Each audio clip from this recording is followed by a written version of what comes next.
Hello students, हमने chapter first में lecture 16 में टाइप्स ऑफ पॉइंट डिफेक्ट शुरू कर दिया था।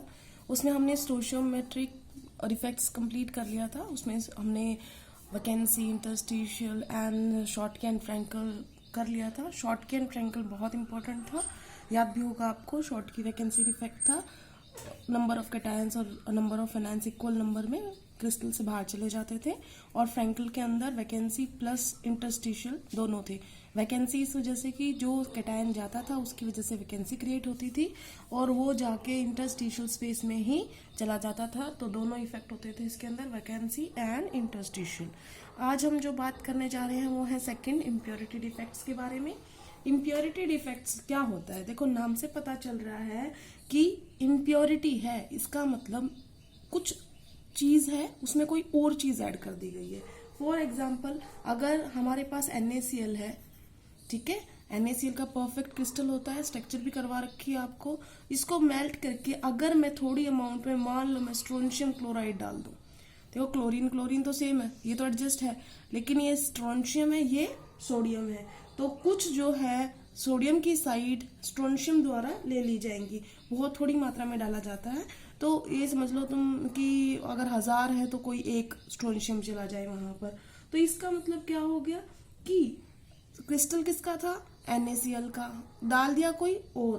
तो इसका मतलब अगर कोई और बाहर का एलिमेंट, सॉरी आयन डाल दिया जाता है किसी नॉर्मल प्योर क्रिस्टल के अंदर, तो वहां पर क्या होने के चांसेस हो जाते हैं? इम्प्योरिटी डिफेक्ट होने के चांसेस हो जाते हैं। तो वहां पर हम, जैसे स्ट्रोंशियम, अब स्ट्रोंशियम कौन सी फैमिली का है याद करो, beryllium, magnesium, calcium, strontium, barium, radium. इसका मतलब ये कौन सी फैमिली है? ये ग्रुप 2 है, जबकि सोडियम किस में था? ग्रुप 1 में।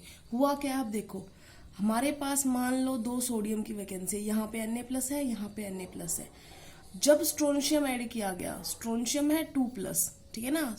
अब यहाँ पर जब 2 Na+ निकलेंगे ना, यहाँ से खाली जगह होगी और एक स्ट्रोंशियम जाएगा यहाँ पर, तो एक स्ट्रोंशियम आयन के आने से 2 सोडियम निकले, उसमें से एक की जगह पे तो स्ट्रोंशियम एडजस्ट हो गया और दूसरी जगह क्या हो गई? वहां पर होल क्रिएट हो गई, ठीक है। और इन होल्स की वजह से जो क्रिस्टल की कंडक्टिविटी है वो भी इंक्रीज हो जाती है, ठीक है। तो ये जो है, जो होल हुआ है, कैटायनिक वैकेंसी जो प्रोड्यूस्ड हुई है, ये किसकी वजह से हुई है? इस बाहरी आयन की वजह से, ठीक है। तो ये जो डिफेक्ट होते हैं इनको हम क्या बोलते हैं? इम्प्योरिटी डिफेक्ट कहते हैं। जरूरी नहीं है कि आप स्ट्रोंशियम ले लो, आपको ये भी ले सकते हो, ठीक है, जो उसके अप्रोप्रिएट साइज का हो। अब दूसरी बात करते हैं हम नॉन स्टोशियो, हमने दूसरा भी कर लिया है। तीसरा आ रहे हम नॉन स्टोशियोमेट्रिक डिफेक्ट पे। अब देखो, स्टोशियोमेट्रिक क्या बताया था कि जैसा फॉर्मूला है वैसा हमें सेम टू सेम मिल जाए, ठीक है। तो उसके लिए हमें क्या समझना पड़ेगा कि ये डिफेक्ट के अंदर इस की जो स्टोशियोमेट्री होती है इस क्रिस्टलाइन सब्सटेंस की, वो डिस्टर्ब हो जाती है। इसका मतलब जैसे मेटल और कोई आयन है, फॉर एग्जाम्पल जैसे हमने यही ले लिया, ये मेटल है और हमने मान लो ऑक्साइड ले लिया, ठीक है, मेटल का ऑक्साइड बनाया। अब आपके फॉर्मूले के हिसाब से क्या है कि एक मेटल का एटम होगा और एक ऑक्सीजन का, ठीक है, एक मेटल का एन है कैटायन और एक ऑक्सीजन का एनायन।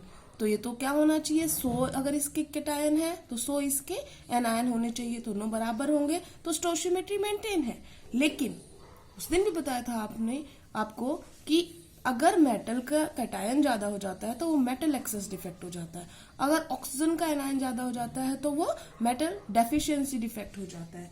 तो अब हम बात कर रहे हैं पहले, इसमें जो पहली टाइप बताई थी हमने, मेटल एक्सेस डिफेक्ट। अब मेटल एक्सेस डिफेक्ट क्या है? देखो, मेटल एक्सेस डिफेक्ट का मतलब क्या हुआ? 2 तरीके से हो सकता है मेटल एक्सेस डिफेक्ट। देखो, मेटल ज्यादा किस तरीके से हो सकती है? मेटल ज्यादा एक तो इस तरीके से होती है कि बाहर से कोई मेटल का कैटायन ऐड हो, इसमें और जुड़ जाए, एक तो इस तरीके से ऐड हो सकती है। या अगर जैसे कहते हैं ना, इस रेखा को मैं छोटी कैसे कर सकती हूँ? इसको छोटा बना दो, साथ वाली को। तो वही वाली बात है, या तो मैं इसमें कुछ ऐड कर दूं तो ये मेटल एक्सेस हो जाएगा, या मैं इनकी संख्या कम कर दूं तो मेटल एक्सेस हो जाएगा, ठीक है। दोनों तरीकों में से कौन से के तरीके से भी हो सकता है।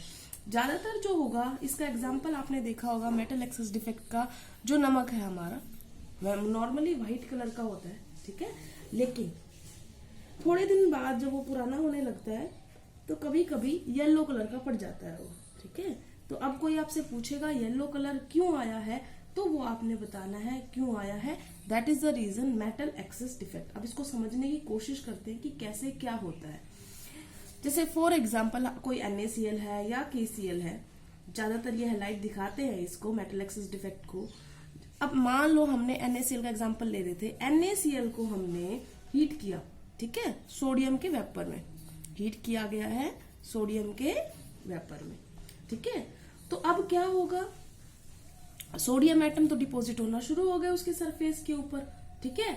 और क्लोरीन आयन जो है वो कहाँ पहुंच गए, सोडियम के पास, क्या बनाने लग गए, सोडियम क्लोराइड। देखो हो क्या रहा है, हम इसको हीट कर रहे हैं ना इसके वेपर में, तो सोडियम जो है, ये तो सोडियम तो बाहर खड़ा है, यहाँ मान लो इसके सरफेस पे हीट कर रहे हैं, यहाँ सोडियम खड़ा है इसके चारों तरफ, यहाँ पे बहुत सारे NaCl के यूनिट सेल है। तो यहाँ से जो क्लोरीन है वो इसके साथ मैच करने चला गया, NaCl बनाने चला गया, जगह क्या होने लग गई, खाली होने लग गई, ठीक है ना, NaCl बनाने लग गया। अब हुआ क्या है, जब ये बना है तब यहाँ पर एक लॉस ऑफ इलेक्ट्रॉन हुआ है जब NaCl बना है, क्योंकि बाहर क्या था, ये Na वेपर्स, सोडियम के एटम थे।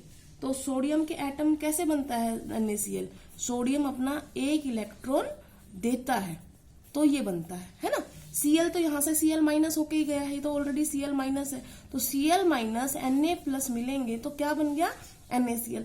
एक इलेक्ट्रॉन क्या हो गया, हर NaCl के बनने पर एक इलेक्ट्रॉन फ्री हो गया, ठीक है। अब वो फ्री जो है वो या तो इस Cl माइनस जो ये छोड़ के गया था क्लोराइड आयन, इसकी जगह पे चला जाएगा या क्रिस्टल में मूव करना शुरू हो जाएगा। इसकी वजह से क्या हुआ, अब देखो Cl और सोडियम मिलके तो क्या बना चुके हैं, NaCl, जगह क्या हो चुकी है, खाली हो चुकी है उसकी, इलेक्ट्रॉन वहां पे एग्जिस्ट कर रहा है। जो ये इलेक्ट्रॉन होता है इसको हम बोलते हैं F सेंटर। जो इलेक्ट्रॉन फ्री मिला है आपको मेटल एक्सेस डिफेक्ट में, जो एनायनिक साइट पे प्रेजेंट है, कहां पर प्रेजेंट है, एनायनिक फ्री साइट जो मिलेगी उसको, उस पे फ्री बैठा है, जो क्लोराइड आयन चले गए उनकी जगह पे बैठा है, तो वो होता है हमारा F सेंटर। और जो एनायनिक साइट पे जो ये इलेक्ट्रॉन बैठा है इसको F सेंटर हम क्यों बोल रहे हैं, F क्या कहां से लिया गया है, F जो है एक जर्मन वर्ड है फार्बेंजेंटर, जिसका मतलब होता है कलर, ठीक है। जो ये इलेक्ट्रॉन है F सेंटर, इसकी वजह से उसमें कलर आया, ठीक है। ये कलर जो होता है यही होता है जब NaCl जो होता है व्हाइट से क्या होने लग जाता है, येलोइश होने लग जाता है, तो इस वजह से इन्होंने कलर दिया। तो ये F सेंटर मतलब कलरिंग सेंटर, इलेक्ट्रॉन की वजह से सेंटर आया। तो एक तो क्वेश्चन ये आ गया आपके इस क्वेश्चन में जो ज्यादातर इंपॉर्टेंट है, व्हाट आर F सेंटर, ठीक है। तो आपने क्या कहना है, electrons that are trapped in anionic site in metal excess defect and they are the reason for the colour of the crystal. बस ये आपका F सेंटर की डेफिनेशन हो जाएगी। या डायरेक्ट कोई आपसे पूछता है कि सोडियम जो है क्लोराइड वो व्हाइट से येलो क्यों हुआ, तो आप बता सकते हो कि due to metal excess defect and F centre, ठीक है। दूसरा, अब हम बात करते हैं, जैसे मान लो ये तो हमने सोडियम की बात की, सोडियम क्लोराइड मेटल एक्सेस की डिफेक्ट से कैसा हो रहा है, येलो हो रहा है। लिथियम क्लोराइड कैसा हो जाता है, पिंक हो जाता है। पोटेशियम क्लोराइड कैसा हो जाता है, ऑलमोस्ट वॉयलेट हो जाता है। तो ये सब क्या है, ये सब मेटल एक्सेस डिफेक्ट है। किस वजह से हुए हैं, अभी तक किस वजह से हुए हैं, हमने क्या किया है, यहां पर एनायनिक वैकेंसी क्रिएट की है, एनायनिक वैकेंसी क्रिएट की है और F सेंटर की वजह से हो रहा है सब कुछ, ठीक है। तो ये जो था, हमने ये वाला स्टेप बताया था कि हम क्या कर सकते हैं, हमने मेटल को या तो ज्यादा करना था या ऑक्सीजन को कम करना था या किसी और एनायन को कम करना था। तो यहाँ पे हमने किन को कम किया है, क्लोराइड आयन को कम कर दिया, जिसकी वजह से अब ये क्या हो गया, मेटल एक्सेस डिफेक्ट। दूसरा स्टेप हम क्या कर सकते हैं, मेटल एक्सेस डिफेक्ट, मेटल को एक्सेस कर दो। मेटल को एक्सेस कैसे करेंगे, जैसे फॉर एग्जाम्पल मेटल एक्सेस कैसे करा हमने, दूसरा इसी के अंदर, जैसे जिंक ऑक्साइड है, ठीक है। अब जिंक ऑक्साइड जो होता है वो व्हाइट कलर का होता है। अब हमने इसको हीट करना शुरू कर दिया, जब हीट किया तो जिंक भाई टूटेगा ऑटोमेटिकली, सीधी सी बात है ना। ये हमने एक लिख दिया, अब इसके अंदर जब हमने हीट किया तो जो जिंक था वो जिंक आयन में कन्वर्ट हो गया, उसने ऑक्सीजन लूज कर दी और ये जो था येलो कलर का होने लग गया। अब हुआ क्या है इसका कि जो जिंक ऑक्साइड था, अभी तक शुरुआत में क्या थे, ये 100 जिंक आयन थे तो 100 ऑक्साइड आयन थे। अब सोचो ये जो एक आयन चला गया हीट करने से, सारे नहीं गए हैं, एक चला गया, तो एक चला गया तो जिंक आयन कितना बच गया। अब यहां पर अगर मैं बात करूं तो मान लो अगर ये था, ठीक है, और ये ऑक्सीजन का फॉर्मूला अगर हम लिख रहे हैं,